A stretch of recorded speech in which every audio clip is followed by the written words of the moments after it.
गांव रायपुर की सुबह किसी चित्रकार की कल्पना से कम नहीं थी। हवाओं में मां दुर्गा के स्वागत का शंखनाद खुला हुआ था। जो दूर बहती हिरन नदी की सुंदर लहरों से टकराकर एक मधुर संगीत रच रहा था। आकाश में पंछियों की मधुर आवाजें जैसे देवी के आगमन की मंगल सूचना दे रही थीं। आज वातावरण में एक अलग ही उत्साह था। हर घर में उल्लास, उमंग और भक्ति का माहौल फैला हुआ था, क्योंकि आज मां दुर्गा की 9 दिवसीय पूजा का शुभ आरंभ था। हर गली, हर चौपाल, हर घर में उत्सव की गूंज थी। महिलाओं ने घरों के आंगन में गेरू और चूने से लिपारी की थी और उस पर रंग बिरंगे अल्पना बनाए गए थे। बच्चों ने नए चमकदार कपड़े पहने थे और वे शरारत भरी हंसी के साथ दौड़ते भागते उत्साह में थे। ढोल, नगाड़ों और शंख की गूंज से संपूर्ण वातावरण पवित्र और जीवंत हो उठा था। नारायण जी की ठकुरवाड़ी हवेली, जो गांव की सबसे पुरानी और भव्य हवेली थी, सुबह की हल्की सुनहरी धूप में किसी महल की तरह खिल रही थी। आंगन के केंद्र में स्थित तुलसी के पौधे के पास एक छोटा सा मिट्टी का दिया टिमटिमा रहा था, जिसकी लौ आस्था की तरह अविचल थी। रसोई से आ रही घी में सने पकवानों की मनमोहक खुशबू दूर दूर तक फैल रही थी, जो माहौल को और भी सुंदर और मीठा बना रही थी।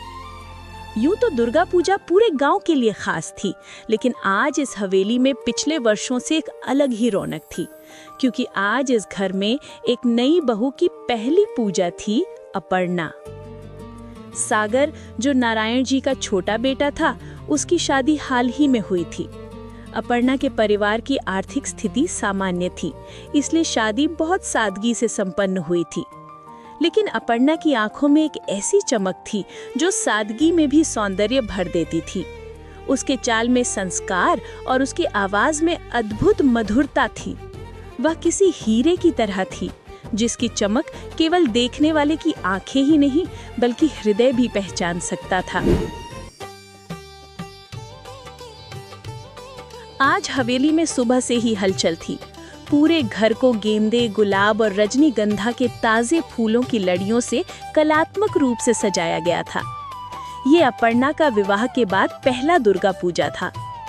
मायके में उसने अनगिनत बार मां दुर्गा के सामने दीपक जलाया था, लेकिन ससुराल की परंपराएं और अपेक्षाएं अलग थीं।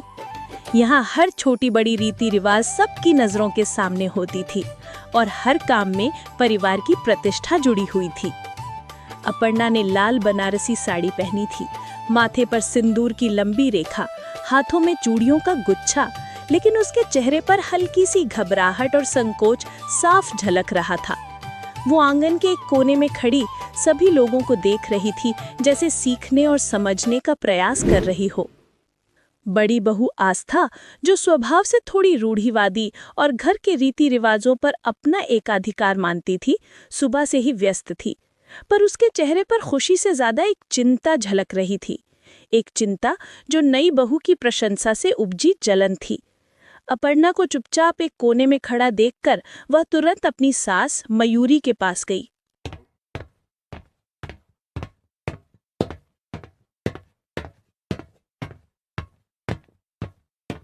माँ जी, नई बहू का इस घर में पहला उत्सव है, पर वो है कि बस एक कोने में खड़ी सबको निहारे ही जा रही है। पता नहीं कुछ काम आता भी है या नहीं, कहीं हम सबको शर्मिंदा ना कर दे। आस्था, मैं तुम्हारी चिंता समझ रही हूँ, पर वो नई बहू है, इतना संकोच होना लाजमी है। नया घर, नई परंपराएं, उसे थोड़ा समय दो। तो क्या अपने संकोच में वो कुछ काम नहीं करेगी? पूजा की तैयारी नई बहू को तो बढ़ चढ़कर करनी चाहिए ना।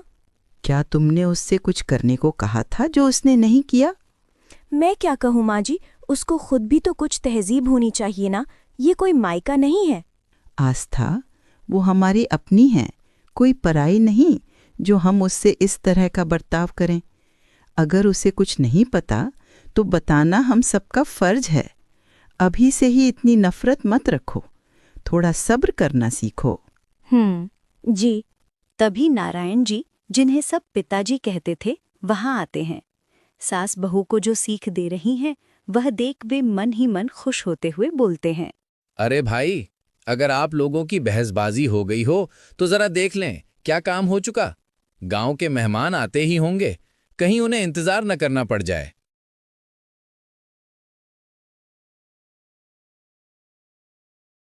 बेटा अपर्णा, आज इस नए घर में तुम्हारा पहला दुर्गा पूजा है।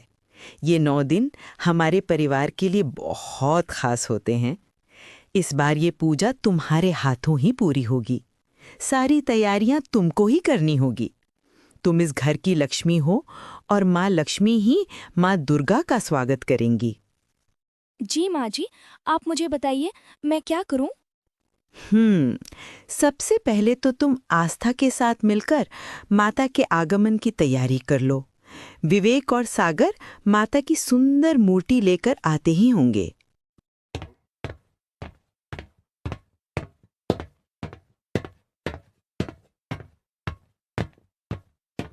भाभी, माँ जी ने माता के आगमन की तैयारी करने को कहा है। मैं आपकी मदद करना चाहती हूँ। हाँ तो करो। सारे काम मैं अकेले ही करूँ क्या? जाओ पूजा की थाली तैयार करो। नहीं नहीं भाभी, आप मुझे बताइए, मैं सारे काम कर दूंगी। मुझे बस आपकी मार्गदर्शन की ज़रूरत है। अच्छा चलो, पहले जाकर माँ के लिए थाली सजाओ। जी भाभी। दोनों बहुएं मिलजुल कर माता के आगमन की तैयारियों में लग जाती हैं। अपर्णा अपनी पूरी कलात्मकता से थाली सजाने में लग जाती है, जबकि आस्था अन्य सामग्री की व्यवस्था करती है। थोड़ी देर में आंगन से ढोल, नगाड़े और जय मां दुर्गा के उद्घोष की आवाज आने लगती है।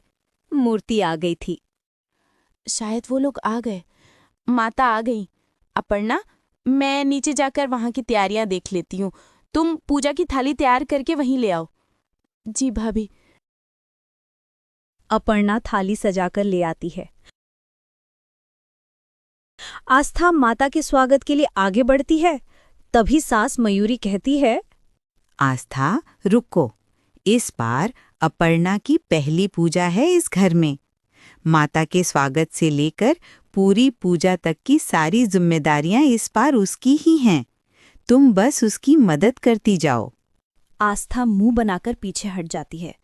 इतने में उसकी नज़र पूजा की थाली पर पड़ती है, जिसको अपर्णा ने श्रद्धा से गुलाब और चमेली के फूलों से सजाया था। वो जोर से बोलती है, माँ जी, ये देखिए, ये क्या किया इसने? ये पूजा की थाली है या श्रृंगारदान की चीज? इतनी बड़ी हवेली में गेंदे के फूल नहीं मिलते क्या? अपर्णा, पूजा की थाली पारंपरिक रूप से गेंदे के फूलों से सजती है। गेंदे का फूल शुभ और सादगी का प्रतीक माना जाता है। क्या तुम्हें ये बात नहीं पता थी? सब लोगों के बीच इस तरह से टोके जाने पर अपर्णा थोड़ी शर्मिंदा हो जाती है। उसकी आंखें झुक जाती हैं और धीरे से कहती है, माफ कीजिएगा माँ जी, मुझे लगा कुछ अलग करूं। माँ को सुगंधित फूल ज्यादा पसंद होंगे। वहां मौजूद गांव की औरतें फुसफुसाहट में बातें करने लगती हैं। ये देख रही ना, कैसे एक थाली सजाने में ही गड़बड़ कर दी। सही बात है, पता नहीं कहाँ से आई है जो इतना भी नहीं पता। ये तो हवेली की प्रतिष्ठा खराब कर देगी। वही ना, अरे कम से कम हवेली की बहू थी, पहले से कुछ सीख लिया होता। अपर्णा की आंखों में आंसू आ जाते हैं। तभी पिताजी यानी नारायण जी आगे आते हैं। अरे भाई, शांत हो जाइए सब। भगवान को हमसे भाव के अलावा और कुछ नहीं चाहिए। ये सुगंधित फूल भी तो उसी ने बनाए हैं। बेटा अपर्णा, तुम चिंता मत करो, अपना भाव अच्छा रखो, बाकी सब माता संभाल लेंगी। वैसे पूजा की बात अगर हटाई जाए तो थाली सच में बहुत खूबसूरत लग रही थी। उसमें तुम्हारा प्रेम दिख रहा था। पिताजी के इन शब्दों से अपर्णा को हौसला मिलता है, लेकिन आस्था के मन में ईर्ष्या और गहरी हो जाती है। पता नहीं इसकी गड़बड़ लोगों को क्यों नहीं दिखती। ये सिर्फ नाटक कर रही है। सब मिलकर माँ दुर्गा की मूर्ति स्थापित करते हैं और कलश स्थापना के साथ पहले दिन की पूजा संपन्न होती है। पूजा के बाद अपर्णा कुछ सकुचाई हुई सी अपनी सास के पास जाती है। क्या बात है बहू, कुछ कहना है? जी माँ जी, वो बोलो, संकोच मत करो। माँ जी, वो मैं अपने मायके में दुर्गा पूजा का अखंड उपवास करती थी, सिर्फ फलाहार पर। मैं सोच रही कि यहाँ भी। अरे, ये तो बहुत अच्छी बात है, जरूर करो। पता है, जब मैं तुम लोगों जैसी जवान थी तब मैं भी किया करती थी। अब शरीर उतने उपवास नहीं सह पाता। तुम्हारा शरीर जवान है, संकल्प लो, माँ तुम्हें शक्ति देंगी। आस्था जब अपर्णा के इस कठोर उपवास के संकल्प को सुनती है तो उसका मन ईर्ष्या से भर उठता है। 9 दिन का अखंड व्रत ये तो सबको दिखाने के लिए कर रही है ताकि सब इसे मुझसे ज्यादा संस्कारी माने। मैं भी देखती हूँ ये व्रत कितने दिन टिकता है।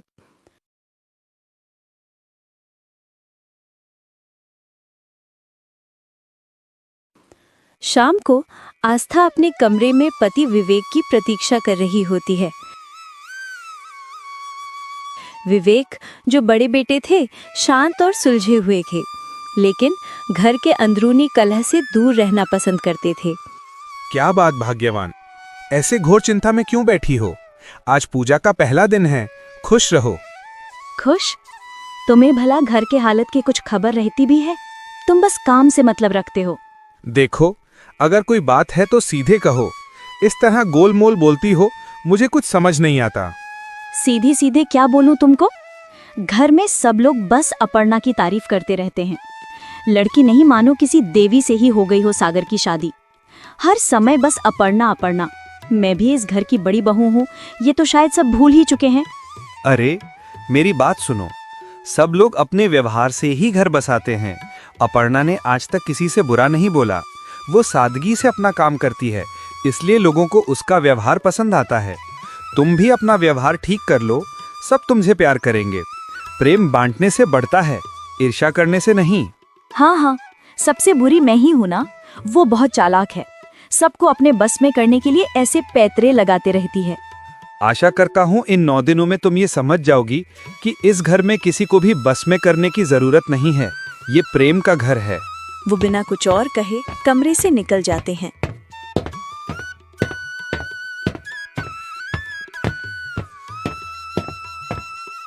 आस्था अपनी ईर्ष्या और अकेलेपन में बैठी रह जाती है।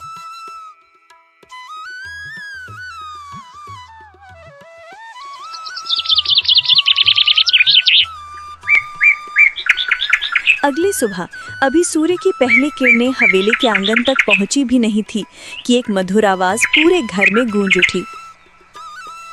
जय अम्बे गौरी मैया, जय श्यामा गौरी, तुमको निश दिन ध्यावत, मैया जी को निश दिन ध्यावत, हरि ब्रह्मा शिवरी, ओम जय अम्बे गौरी, जय अम्बे गौरी मैया, जय मंगल मूर्ति। अपर्णा रोज सुबह सबसे पहले उठकर स्नान के बाद अपनी लाल साड़ी पहनकर माता की आरती करती। जय अम्बे गौरी मैया, जय मंगल मूर्ति। उसकी आवाज में एक अलग मिठास थी जो हृदय को छू लेती थी। वो सच्चे मन और पूरे विश्वास के साथ माता की भक्ति करती। आरती के बाद वो चुपचाप रसोई में जाकर सबके लिए फलाहार और नाश्ता बनाने लगती।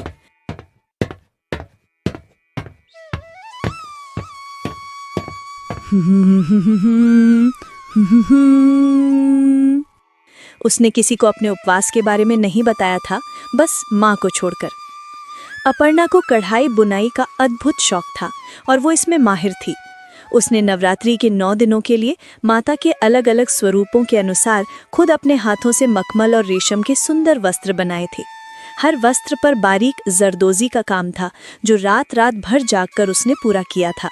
ये सब देखकर सास कुसुम यानी मयूरी के मन में उसके लिए विशेष प्रेम पनप रहा था।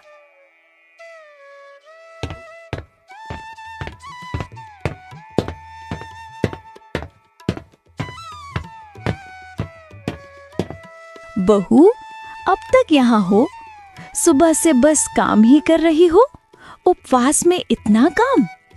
बस माँ जी, शाम की पूजा के लिए मंदिर सजा रही थी, सोचा ये करके ही थोड़ा आराम करो। काम करने से मन लगा रहता है। ठीक है, लेकिन ध्यान रखना, मैं जानती हूँ तुम कितनी लगन से व्रत कर रही हो। माँ तुम्हारी तपस्या जरूर स्वीकार करेंगी।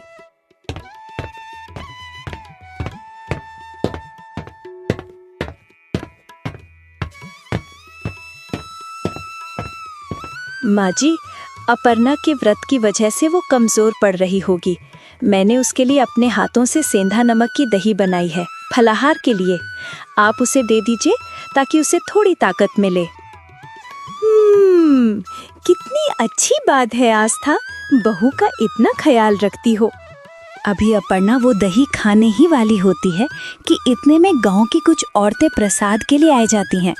ठकुराइन और ठकुराइन, सुबह आ नहीं पाए थे तो अभी प्रसाद के लिए आ गए। सुना छोटी बहू उपवास कर रही। माँ जी माफ करना, आज मेरा मन दही खाने का नहीं है। मुझे थोड़ी सी खीरा और फल चाहिए। क्यों अपर्णा, मैंने इतनी मेहनत से तुम्हारे लिए दही जमाई थी, तुम्हें पसंद नहीं आई? नहीं भाभी, बात पसंद की नहीं है। शायद मेरे पेट को आज दही हजम ना हो। आप सब खा लीजिए। अगली सुबह अपर्णा की आरती की आवाज और भी मधुर थी। उसका व्रत नहीं टूटा था। आस्था का चेहरा उतरा हुआ था। तीसरा दिन गांव वालों के लिए खास था। हवेली में शाम को एक भजन संध्या का आयोजन था, जिसमें गांव के प्रतिष्ठित संगीतकार भजन गाते थे। इस शाम हवेली का आंगन रोशनी से नहाया हुआ था। आसपास के घरों से महिलाएं और पुरुष भजन सुनने आए थे। भजन मंडली अपनी जगह ले चुकी थी। राम नाम सुख धाम भजले, राम नाम सुख धाम भजले, राम नाम सुख धाम। चौथे दिन का महत्व भोग प्रसाद तैयार करने में होता है। माँ कुष्मांडा को मालपुआ और पेठे सफेद कद्दू की मिठाई चढ़ाई जाती है। ये रस्म बड़ी बहू आस्था की देखरेख में होती थी, क्योंकि वो रसोई की कला में निपुण मानी जाती थी। आस्था ने इस बार भोग में अपर्णा को शामिल करने का मन बनाया, ताकि वो कोई गलती करे और आस्था उसे सबके सामने अपमानित कर सके। अपर्णा, ओ अपर्णा, आज भोग की पूरी जिम्मेदारी तुम्हारी है। ये पेठा और मालपुआ सही बनना चाहिए, क्योंकि इसे पूरे गांव में प्रसाद के रूप में वितरित किया जाता है। अगर कोई कमी हुई तो हवेली की बदनामी होगी। जी भाभी, मैं पूरी मेहनत करूंगी। आस्था ने जानबूझकर उसे मालपुआ बनाने के लिए पुराना बासी गुड़ और खट्टा दही दे दिया, ये जानते हुए कि इससे मालपुआ कभी नर्म और स्वादिष्ट नहीं बन सकता। अपर्णा ने जब मिश्रण को देखा तो उसे तुरंत पता चल गया कि गुड़ खराब है और दही खट्टी है। अगर वो इस मिश्रण से मालपुआ बनाती तो वो कड़वा हो जाता। वो जानती थी कि ये आस्था की सोची समझी चाल है, लेकिन वो किसी को शिकायत नहीं करना चाहती थी। हे माता रानी, पता नहीं मुझसे ऐसी क्या गलती हो गई जो भाभी जी मेरे साथ ऐसे खेल खेल रही हैं। पर माता रानी, मेरी पूजा की लाज रखना, मुझसे आपकी सेवा में कोई चूक न हो। अपर्णा ने चुपचाप पुरानी सामग्री एक कोने में रखी। उसने विवेकपूर्ण तरीके से काम लिया। उसने सागर से गांव की दूसरी दुकान से ताज़ा शुद्ध देसी गुड़ मंगवाया। खट्टी दही को उसने एक कपड़े में डालकर लटका दिया, जिससे उसका खट्टा पानी निकल गया और वो एक प्रकार की पनीर जैसी मिठाई बनाने के लिए उपयुक्त हो गई। शाम को जब भोग चढ़ाया गया और लोगों को प्रसाद दिया गया तो सबने मालपुए की तारीफ की। वे नर्म, सुगंधित और स्वादिष्ट थे। अपर्णा, इतना स्वादिष्ट मालपुआ मैंने बरसों से नहीं खाया। इसमें क्या खास बात है? आस्था को अंदर ही अंदर जलन हुई, पर वो कुछ बोल नहीं पाई। बाद में जब वो रसोई में गई तो उसने देखा कि उसने जो खराब सामग्री दी थी वही पड़ी हुई थी। उसे एहसास हुआ कि अपर्णा केवल भोली नहीं है, बल्कि बहुत बुद्धिमान भी है। 5वें दिन का संबंध माँ के ममतामयी स्वरूप से है। इस दिन हवेली में बच्चों का विशेष भोजन होता था। आस्था का एक बेटा था, रवि, जो लगभग 7 साल का था। अपर्णा की अभी कोई संतान नहीं थी। आस्था अक्सर अपर्णा को ताना मारती थी कि जिसके पास अपना बच्चा नहीं वो दूसरों के बच्चों को क्या जानेगी। रवि अक्सर अपनी माँ के व्यस्त होने के कारण उपेक्षित महसूस करता था। उस दिन अपर्णा ने बच्चों के लिए अपनी कला का उपयोग किया। उसने बच्चों के लिए जो व्यंजन बनाए उन्हें उसने फल और सब्जियों से सजाकर छोटे छोटे पात्रों जैसे हाथी, घोड़े, तितलियां का रूप दे दिया। बच्चों ने ऐसा खाना पहले कभी नहीं देखा था। रवि, जो उदास बैठा था, अपर्णा के पास आया।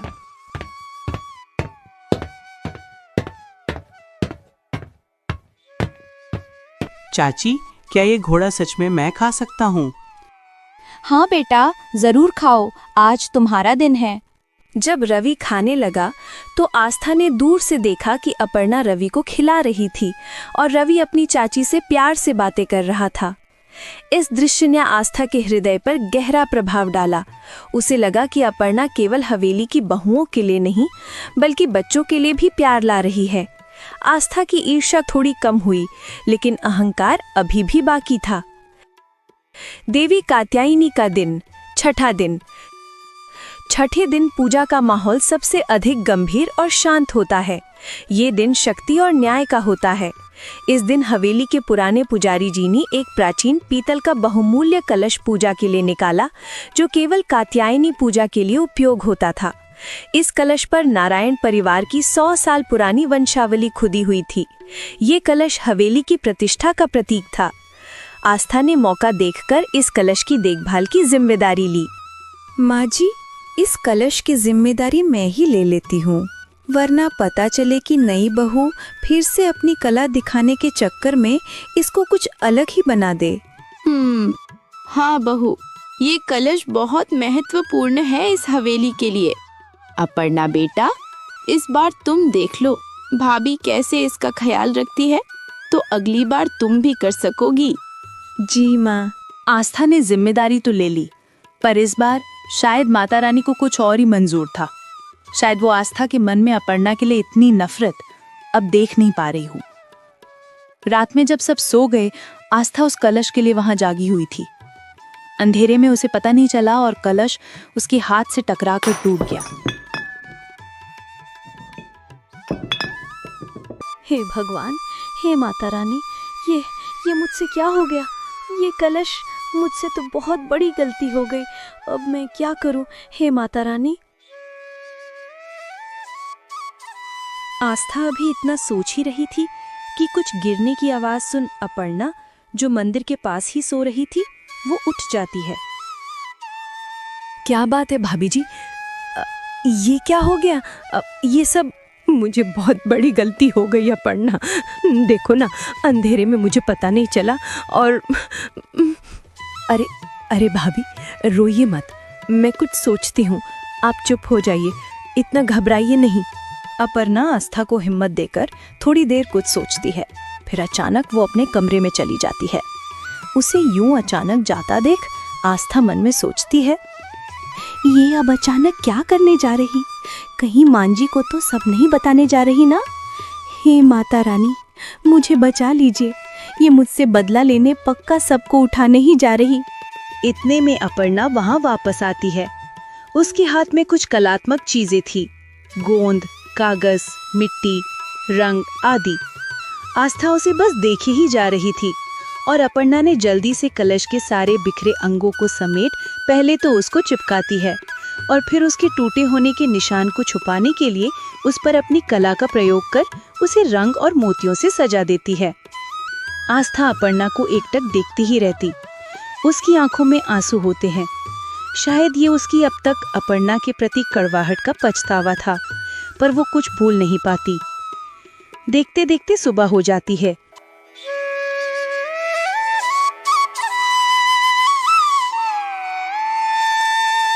अपर्णा अपनी पूजा की तैयारियों में लग जाती है। जय अम्बे गौरी मैया, जय मंगल मूर्ति।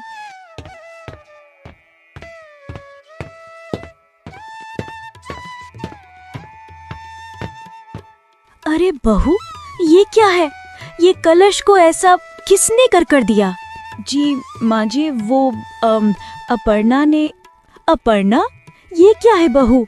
ये कई सदियों से हमारे पास ऐसे का ऐसा ही था। तुमने इसको, मैंने मना किया था ना इसे हाथ लगाने को। माँ अब अपर्णा को कुछ मत बोलिए, मैंने ही उसको बोला था। दरअसल कल रात मैं कलश का ख्याल रखने को जग रही थी तो अपर्णा भी मेरा साथ दे रही थी। हम दोनों ने सोचा ये दुर्गा पूजा हमारे लिए इतना खास है, क्यों ना इस कलश को थोड़ा बदला जाए, तो इसीलिए। अरे वाह, भाई भाग्यवान, आप डांटिए मत। हमारी दोनों बहुओं ने एकदम सगी बहनों से मिलजुल कर इस घर में कुछ बदलाव किया है, और वो उन्होंने किसी और के घर में तो नहीं किया ना, उनके अपने घर में किया है। उनका हक है। जी पर ये कलश सदियों से जो हो रहा वो कभी तो बदलेगा ही ना। और ये तो हमारे लिए खुशी की बात है कि हमारी बहुओं ने ये बदलाव हमें दिए हैं। इस पल में आस्था ने अपनी हार मान ली। उसने देखा कि अपर्णा के पास केवल श्रद्धा नहीं बल्कि आपातकाल में समाधान निकालने की अद्वितीय बुद्धि और असाधारण कला भी थी। उसका विश्वास हिल गया कि वो अपर्णा से बेहतर है। 8वां दिन अष्टमी शक्ति और शांति का दिन था। हवेली में कुमारी पूजा का आयोजन था, जिसमें छोटी कन्याओं को देवी का रूप मानकर उनकी पूजा की जाती थी। पूजा की तैयारी चल रही थी। अपर्णा हर कुमारी को अपने हाथ से बनी हुई छोटी छोटी कपड़े की गुड़िया भेंट कर रही थी, जो उसकी कढ़ाई बुनाई की कला का नमूना थी। आस्था, जो अब तक अपने कमरे में थी, हिम्मत करके बाहर आई। वो सीधे अपर्णा के पास गई, जहां माँ और पिताजी भी बैठे थे। अपर्णा, मुझे तुमसे माफी मांगनी है। मैंने तुम्हें रोकने के लिए, तुम्हें नीचा दिखाने के लिए हर तरह का प्रयत्न किया। मैंने पूजा की थाली पर ताना मारा, मैंने तुम्हारे दही में नमक बदल दिया। मुझे माफ कर दो अपर्णा। मैंने तुम्हें प्रतिद्वंदी समझा, जबकि तुमने बदले में मुझे हमेशा बड़ी होने का आदर ही दिया। भाभी, ऐसा मत कहो। आप इस घर की बड़ी बेटी हो और मैंने आपको हमेशा अपनी बड़ी बहन माना है। मेरी हर पूजा में आपका आशीर्वाद ज़रूरी है। मुझे कोई शिकायत नहीं है। जो हुआ उसे भूल जाइए। माँ दुर्गा ने हमें सच्चाई दिखाई है और यही उनका आशीर्वाद है। 9वां दिन नवमी पूर्णता और सिद्धि का दिन था। अब अपर्णा अकेली नहीं थी। आस्था पूरी श्रद्धा और सहयोग के साथ अपर्णा के साथ कंधे से कंधा मिलाकर काम कर रही थी। उसने रसोई का सारा भार उठा लिया ताकि अपर्णा अपने व्रत और अंतिम पूजा पर ध्यान केंद्रित कर सके। इस दिन अपर्णा ने अपने हाथों से बनाए हुए 9 अलग अलग वस्त्र माँ के 9 स्वरूपों को भेंट किए। हर वस्त्र में एक कहानी थी, एक रंग था, सफ़ेद से लेकर लाल, नीला, पीला। अंतिम आरती हुई। अपर्णा की आवाज़, जो पहले दिन घबराहट भरी थी, आज आत्मविश्वास और प्रेम से भरी हुई थी। राम नाम सुख धाम भजले, राम नाम सुख धाम भजले। आरती के बाद अपर्णा ने अपना अखंड व्रत खोला।